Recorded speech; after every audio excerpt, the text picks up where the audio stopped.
오늘 본문을 이해하기 위해서는 이스라엘의 역사적인 상황을 잠깐 살펴보셔야 됩니다. 이스라엘은 주전 기원전 586년에 바벨론에 의해서 멸망한 나라입니다. 그런데 바벨론에게 완전히 멸망하던 마지막 왕 시드기야 시대의 586년 이전에 두 번씩 바벨론의 침공을 받아서 포로로 끌려간 적이 있습니다. 주전 605년과 597년입니다. 주전 597년에는 여호야긴이라는 왕을 사로잡아가면서 예루살렘 성전과 왕궁의 보물들을 약탈해 갔습니다. 오늘 본문은 이 2차 주전 597년에 여호야긴 왕과 성전과 왕궁의 보물들을 바벨론에서 약탈해 간 후 4년 뒤에 있었던 내용입니다. 그래서 28장 1절에 보면 마지막 시드기야 왕 통치 4년 때 이 말씀이 주어졌다고 이야기하고 있습니다. 597년에 조카 여호야긴이 왕이 포로로 끌려가면서 삼촌이었던 유다의 마지막 왕 시드기야가 왕 위에 오르고 그로부터 4년이 지났으니까 주전 594년입니다. 완전히 멸망하기 8년 전 상황입니다. 그때 예루살렘 성전에서 선지자 하나냐라는 사람이 하나님의 말씀을 들었다면서 제사장들과 백성들에게 말씀을 전하고 있습니다. 어떤 내용이냐면 4년 전에 바벨론에서 우리를 침공해서 왕과 성전과 왕궁의 보물들을 약탈해 갔는데 앞으로 2년 내에 하나님께서 바벨론에 빼앗겼던 성전의 기구들, 보물들을 다시 예루살렘으로 돌려보낸다는 아주 희망적인 메시지죠. 이 하나냐 선지자가 하나님께서 나에게 말씀하셨는데 앞으로 2년 내에 4년 전에 빼앗겼던 예루살렘 성전의 기구들을 그리고 빼앗겼던 사람들을 다시 예루살렘으로 돌이키게 하는 회복의 은혜를 베푸신다. 이런 메시지를 전한 거예요. 기쁜 소식이죠. 문제는 29장 8절 9절에 있는 것처럼 그것은 하나님의 뜻이 아니었다는 거예요. 예레미야 선지자는 다른 말씀을 전하셨어요. 너희에게 전한다고 하는 선지자들이나 점쟁이들을 믿지 말라고, 꿈꾸었다고 말하고 하나님의 음성을 들었다고 말하는 그들을 믿지도 말고 고지듣지도 말라고. 그들이 내가 보내지도 않았는데 내 이름 하나님의 이름으로 거짓 예언을 하고 있으니까 하나냐 선지자 같은 2년 내에 바벨론에 빼앗겼던 보물들, 사람들 다시 예루살렘으로 하나님께서 회복시켜 주시겠다는 헛된 희망을 믿지 말라고 경고하십니다. 양쪽의 의견이 다르니까 어떤 것이 하나님의 말씀인지를 분별하는 지혜가 필요한데 안타깝게도 시드기야 왕과 예루살렘 사람들은 자기들이 원하는 하나냐 선지자와 같은 거짓 선지자의 말을 신뢰합니다. 그래서 바벨론 군대가 쳐들어왔을 때 그들과 맞서 싸우기 시작합니다.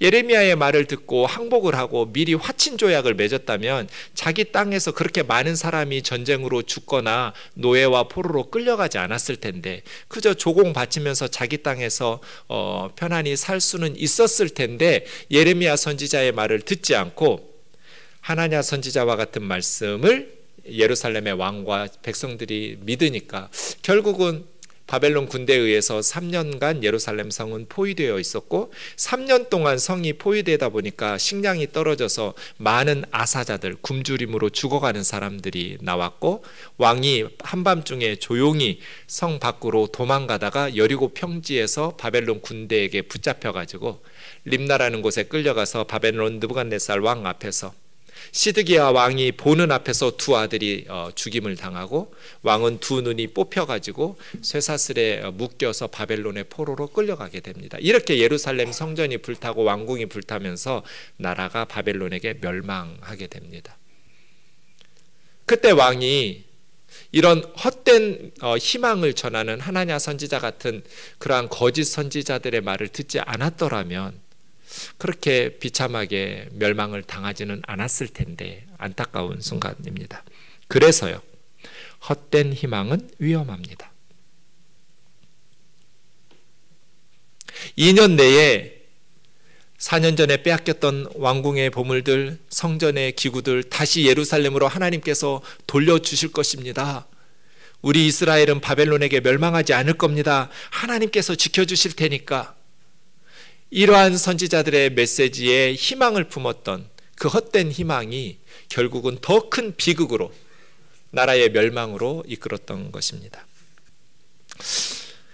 오늘 본문은 샌드위치 구조인데요. 이스라엘 사람들이 자주 사용하는 문학적인 장치입니다. 좋아하는 문학 기법인데, 샌드위치는 처음과 끝이 같은 내용이에요. 겉은 같죠? 샌드위치가. 근데 속은 겉과 달라요. 오늘 본문은 10절과 14절 처음과 끝은 같은 내용이에요. 그런데 11절, 12절, 13절 그 가운데 있는 내용은 다른 내용이에요. 여러분, 엄마들이 아이들에게 샌드위치를 만들어주는 이유가 뭐예요? 같이 씹어 먹으라는 거예요. 따로 분해해가지고 자기가 좋아하는 것만 골라 먹는 건 엄마의 의도가 아니에요. 성경 저자가 샌드위치 기법으로 넣어놨다는 것은 이걸 분해하고 따로따로가 아니라 같이 한 세트로 씹어 먹으라는 뜻이에요. 다른데 연결되어 있기 때문이에요. 다른데 같이 겉과 속을 같이 습득해야 제대로 된 하나님의 뜻 섭취할 수 있기 때문이에요. 겉부터 보겠습니다. 10절입니다. 여호와께서 이같이 말씀하시니라. 바벨론에서 70년이 차면 내가 너희를 돌보고 나의 선한 말을 너희에게 성취하여 너희를 이곳으로 돌아오게 하리라. 2년 안에 돌아온다는 헛된 기대하지 마라. 바벨론에게 멸망하지 않는다는 거짓 선지자의 예언을 믿지 마라. 고지 듣지 마라. 나라 망할 거다. 바벨론에게 우리가 지은 죄값을 위해서 하나님께서 패망하게 하실 것이고, 바벨론의 노예로 포로로 끌려가서 70년 동안 벌 받을 거다. 그러나 70년 벌 받는 기간이 끝나면 다시 예루살렘으로, 이스라엘 땅으로 돌아오게 하실 거다. 헛된 희망을 심어주는 거짓 예언자들을 믿지 마라. 우리는 하나님 앞에 우리가 지은 죄 때문에 나라 망할 거야. 그런데 영원히 망할지는 않을 거야. 70년간 하나님의 징계, 죄값을 치른 후에는 다시 하나님께서 이곳 예루살렘으로 돌아오게 하실 거야. 14절 끝부분도 마찬가지입니다. 이것은 여호와의 말씀이니라는 말씀이 앞뒤에 있으면서 나는 너희를 만날 것이고 포로된 중에서 다시 돌아오게 할 거야. 내쫓아 보냈던 나라들과 모든 곳에서 모아 사로잡혀 떠났던 그곳 예루살렘으로 다시 돌아오게 할 거야. 10절하고 14절은 샌드위치 겉부분이어서 똑같습니다. 나라 망할 거야. 그런데 반드시 다시 이곳으로 돌아오게 할 거야. 이스라엘 민족이 사라지지 않을 거야. 고국으로 돌아왔습니다. 이제 필요한 것은 무엇일까요? 조상들의 땅으로 돌아왔어요. 외적으로는 돌아왔으니 회복이 되었어요. 이제 필요한 것은 내적인 회복이죠. 흩어졌던 노예로 포로지에서 살고 있었던 그 삶을 하나님의 은혜로 바벨론을 무너뜨렸던 페르시아의 제국의 왕 고레스가 칙령을 내리면서 이스라엘 사람들은 70년 만에 다시 예루살렘으로 돌아옵니다. 외적인 회복이 이루어졌어요. 이제는 내적인 회복이 필요하죠. 샌드위치 속 11, 12, 13절입니다. 그것은 하나님과의 관계가 회복되는 거예요. 단순히 몸만 돌아오는 것이 아니라 하나님과의 관계가 회복되는 것. 이것을 내적 회복이라고 말할 수 있습니다. 샌드위치는 둘 다 먹어야 돼요. 몸도 돌아와야 하고 관계도 회복돼야 돼요. 11절이 그것입니다. 여호와의 말씀이니라. 너희를 향한 나의 생각을 내가 아나니. 우리를 향한 하나님의 생각, 하나님이 제일 잘 아시겠죠. 재앙이 아니라 평안이다. 샬롬이다. 너희 망할 거야. 너희가 너무나 악하게 살아서 죄값을 치를 거야. 그런데 너희는 재앙으로 끝나지 않을 거야. 너희를 향한 내 생각과 계획과 내 뜻은 재앙이 아니야. 너희가 정신 차려서 회개하고 바르게 살고, 그래서 너희가 평안을 누리면서 샬롬을 누리면서 사는 거야. 이것이 하나님의 생각이었어요. 이스라엘을 향한 하나님의 생각은 재앙으로 끝나는 것이 아니라 그들의 평안이었어요. 샬롬. 그래서 그들에게는 미래와 희망이 있었어요. 이스라엘을 향한 하나님의 생각이 재앙으로 끝났다면 그들에게는 미래는 없어요. 희망도 없지요. 그런데 이스라엘을 심판하시겠다고 말씀하시면서도 하나님께서는 그들에게 평안을 원하신다고 말씀하셔서 이스라엘의 미래가 있고 희망이 있게 되는 것이죠. 우리도 마찬가지죠. 저와 여러분을 향한 하나님의 계획은 샬롬이에요. 우리가 평화를 누리면서 사는 거예요. 재앙을 받는 게 아니에요. 그래서 우리에게는 미래가 있고 희망이 있는 거예요. 우리를 향한 하나님의 생각이 평안이기 때문에, 우리를 향한 하나님의 생각이 복된 것이기 때문에 재앙이 아니라 우리에게는 어떤 상황에서도 미래가 있고 희망이 있는 거예요. 그 구체적인 관계 회복의 내용은 12절과 13절의 두 가지예요. 첫 번째는 기도응답, 두 번째는 하나님이 만나주신. 하나님과의 관계가 회복되었다라는 것은 하나님께 온 마음으로 부르짖으며 기도할 때 하나님께서 응답해 주신다는 거예요. 지금은 기도해도 안 들어주시겠다고 말씀하시고 선지자에게 기도하지 말라고 말씀하시거든요. 지금 멸망 8년 전이잖아요. 예루살렘 멸망 8년 전에는 기도하지 마라 예레미야야. 왜? 안 들어줄 테니까. 왜요? 이스라엘 백성들이 너무나 악하게 사니까. 남의 눈에서 피눈물 흘리게 악하게 살면서 하나님 앞에 기도하면 그 기도 다 응답해 주시겠어요? 그 기도 하나만 하죠. 그런데 나라가 망하고 정말 역사의 뼈아픈 후회를 하면서 징계를 받고 바벨론 포로지에서 하나님 앞에 울면서 부르짖을 때 다시 하나님의 은혜로 그들이 예루살렘으로 돌아오게 되고 끊어졌던 역사, 끊어졌던 나라와 민족을 다시 일으켜 세우면서 하나님 앞에 기도할 때 그때 하나님께서 기도에 응답하시겠다는 거예요. 그리고 하나님을 온 마음으로 찾으면 하나님께서 만나 주시겠다는 거예요. 그냥 쉽게 만날 수 있다고 말씀하시지는 않았어요. 온 마음으로 나를 구하면 너희가 나를 찾을 것이고 나를 만날 수 있을 것이라고. 관계가 회복되는 거죠. 이것이 샌드위치 속이에요. 우리가 교회에 나와서 예배 드리는 것은 샌드위치 겉과 같이 외적인 회복이죠. 그러나 우리에게 더 중요한 것은 내적인 회복, 하나님과의 관계를 회복하는 거예요. 그때 하나님께서 우리가 기도할 때 응답해 주시고 우리가 구하여 찾을 때 만나 주시는 거예요. 하나님은 우리에게 하나님 역할 해주시기를 기뻐하시거든요. 하나님은 우리에게 아버지 역할 해주시기를 원하세요. 그래서 관계가 회복되기를 원해요. 구약에 나타난 하나님의 고통이라는 책에 이런 내용이 있습니다. 엇나가는 자녀를 둔 부모라면 하나님이 어떤 심정일지 짐작할 수 있을 것이다. 예전에 좋았던 기억, 첫 걸음을 내디딜 때 손을 잡아주던 모습, 아프거나 피곤할 때 품에 안아주던 모습, 일상의 필요를 염려하며 돌봐주던 모습이 주마등처럼 스쳐간다. 하지만 이제 거절로 인한 괴로움, 관계의 회복에 대한 갈망, 빛을 보고 집으로 돌아오게 하려는 반복되는 노력, 멀어질수록 더욱 깊게 느껴지는 상심, 그럼에도 포기하지 못하는 마음, 결정을 고민하는 내면의 혼란 등 다른 이미지가 행복했던 기억과 함께 뒤얽혀 있다. 사람들이 하나님을 멀리하고 떠날 때 하나님이 이렇다는 거예요. 엇나가는 자식 때문에 괴로워하는 부모의 심정, 사람들이 하나님이 싫다고 버리고 떠날 때 하나님은 하나님 역할을 해주셔야 되는데 아버지의 역할을 해주시고 싶은데 자식들이 원하지를 않아요. 그럴 때 하나님은 괴로워하고 고통을 받는다는 거예요. 하나님은 사랑하는 이들과의 관계에서 일어나는 일 때문에 고통을 받으신다. 하나님은 우리가 죄를 범하여 떠날 때 그냥 무감각하고 냉정하게 심판하시는 심판자가 아니에요. 성경은 하나님을 아버지로만 그리지 않습니다. 어머니로 표현하는 구절들도 많습니다.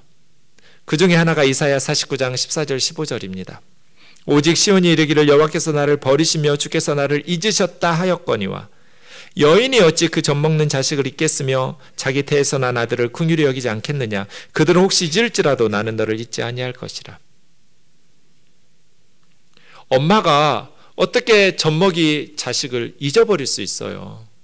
자기 태에서 나온 자녀를 어떻게 불쌍히 여기지 않을 수 있어요? 불가능해요. 그러나 혹시 엄마는 자기 속에서 나온 자녀를 불쌍히 여기지도 않고 젖먹이 자녀를 잊을지라도 나는 결코 너희를 잊을 수 없다. 자식은 엄마를 잊어버려도 엄마는 자식을 잊어버리지 않아요. 혹시 엄마는 그 자식을 잊어버려도 하나님은 우리를 잊을 수도 없고 잊은 적도 없어요. 우리가 하나님을 버리고 하나님을 잊어버리고 살아가지 하나님은 우리를 잊을 수가 없어요. 그래서 호세아 11장 8절에서 에브라임이여 내가 어찌, 이스라엘이여 내가 어찌 너희를 포기하고 너희를 버려두겠느냐는 거예요. 어떻게 아드마와 스보임처럼, 아드마와 스보임은 소돔과 고모라와 함께 멸망했던 도시들이에요. 내가 어찌 소돔 고모라처럼 너희를 멸망하도록 버릴 수 있겠느냐, 포기할 수 있겠냐. 너희 죄 때문에 내가 너희를 심판하려고 생각하다가도 너희를 심판하려고 할 때마다 내 생각이, 내 마음이 내 속에서 돌이켜. 이 돌이키다는 하파크라는 히브리 말은 뒤집어졌다는 뜻이에요. 너희가 악하게 살 때마다 징계하려고 회초리를 들고 심판을 내리려고 하나님이 마음에 생각하셨다가도 그 회초리를 꺾어버리면서 하나님의 마음이 속에서 뒤집어지고 전복되는 거예요. 왜요? 나의 긍휼이 온전히 불붙듯 하나님이 고통받고 죄 때문에 징계받아야 될 사람들에 대한 긍휼히 여기는, 불쌍히 여기는 마음이 온전히 불붙는 뜻. 이 불붙었다라는 단어는 까마르라는 뜻이에요. 까마르라는 단어는 새카맣게 탔다는 뜻이에요. 그냥 숯 검댕이처럼 하나님 마음이 타버렸어요. 얼마나 고통을 받았는지 하나님 마음이. 너희가 나를 버리고 나를 멀리하고 떠났지라도 나는 너희를 잊은 적이 없어. 바벨론에게 멸망할 때, 전쟁의 참화를 겪을 때, 외국의 먼 나라에 포로로 끌려가서 비참하게 살 때 하나님은 나를 버렸어, 하나님은 나를 잊었어 라고 말하지만 나는 너희를 버린 적이 없어. 엄마는 자식을 잊을 수가 없어. 설령 엄마가 젖먹이 자식을 잊고 긍휼히 여기지 않을 수는 있지만 나는 너희를 잊은 적도 없고 잊을 수도 없어. 우리가 죄로 말미암아 하나님의 심판을 받을 때 하나님께서는 우리의 고통을 즐기는 분이 아니에요. 어쩔 수 없이 우리의 죄값을 치르게 하실지 몰라도 하나님은 그로 인해서 속이 새카맣게 타들어가는 분이에요. 이게 아버지예요. 세상을 창조하시고 우리를 만드셨다는 것은 아버지 역할을 해주기로 작정하신 거예요. 그런데 자식들이 원하지 않아요. 예수님께서 가르쳐 주신 하나님이 누가복음 15장에 잘 나타나 있습니다. 탕자의 비유라고 하는 비유입니다. 어느 아버지에게 두 아들이 있었습니다. 둘째 아들이 어느 날 아버지에게 아버지 돌아가셨다 치고 어차피 언젠가 죽을 테니까 아버지 유산을 미리 가불해달라고. 이런 못된 아들이 어디가 있어요. 내 몫을 미리 땡겨달라고 그랬어요. 아버지의 간섭이 얼마나 싫었는지 급매해버렸어요. 며칠 안에 아버지가 물려준 것 다 팔아버렸어요. 그리고 먼 외국으로, 먼 나라로 갔어요. 아버지의 소식이 들리지 않을 만큼. 아버지가 얼마나 싫었으면, 얼마나 자기 마음대로 살고 싶었으면 먼 나라로 떠났을까요? 허랑방탕하게 자기 살고 싶은 대로 살았어요. 그런데 그곳에 흉년이 들었어요. 큰 흉년이 들었어요. 그러니 이 아들이 궁핍하기 시작해요. 그래도 아버지에게로 돌아가겠다는 생각을 하지 않았어요. 이 아들이 아버지 생각을 하고 돌아가야겠다고 생각한 것은 돼지가 먹는 쥐업 열매도 주는 사람이 없을 때였어요. 어지간한 궁핍에서 아버지에게로 돌아갈 생각을 안 했어요. 근데 이러다가 내가 죽겠다. 이스라엘 사람들은 돼지고기 먹지도 않아요. 부정한 짐승이라고 생각해서. 근데 돼지가 먹는 쥐업 열매도 주는 사람이 없어요. 그 지경까지 내려갔을 때 스스로 돌이켜서 아버지 생각을 해요. 우리 아버지에게는 먹을 것이 양식이 풍족한 품꾼들이 얼마나 많은가. 나는 여기서 굶어 죽는구나. 그래서 18절과 19절은 오랫동안 망설이고 고민하다가 준비한 대사예요. 아버지한테 가서 이렇게 대사를 쳐야겠다. 아버지, 내가 하늘과 아버지께 죄를 지었으니 지금부터 아버지 아들이라 일컬음을 감당할 수가 없습니다. 품꾼 중에 하나로만 여겨주십시오. 그렇게 다짐하고 떨어지지 않는 발걸음을 아버지에게로 향해서 돌아오기 시작합니다. 그런데 아버지가 그 아들 돌아오는 모습을 보고 아직 거리가 멀리 떨어져 있는데 자기 아들이 오는 걸 알아보았어요. 아버지는 날마다 아들이 돌아오는 모습을 상상한 거예요. 그리고 기다렸어요. 거짓골로 오는 아들의 모습을 보면서 아버지는 앉아서 기다리지 않았어요. 꼴 좋다. 내가 그럴 줄 알았다 이놈아. 이렇게 말하지도 않았어요.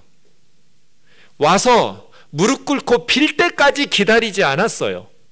아버지 내가 잘못했습니다라고 빌 때까지 아버지는 기다리지 않고 아버지는 측은히 여겨. 이 스프랑크나라는 말은 우리식으로 표현하면 애간장이 녹아내린다, 심장이 끊어진다 그런 뜻이에요.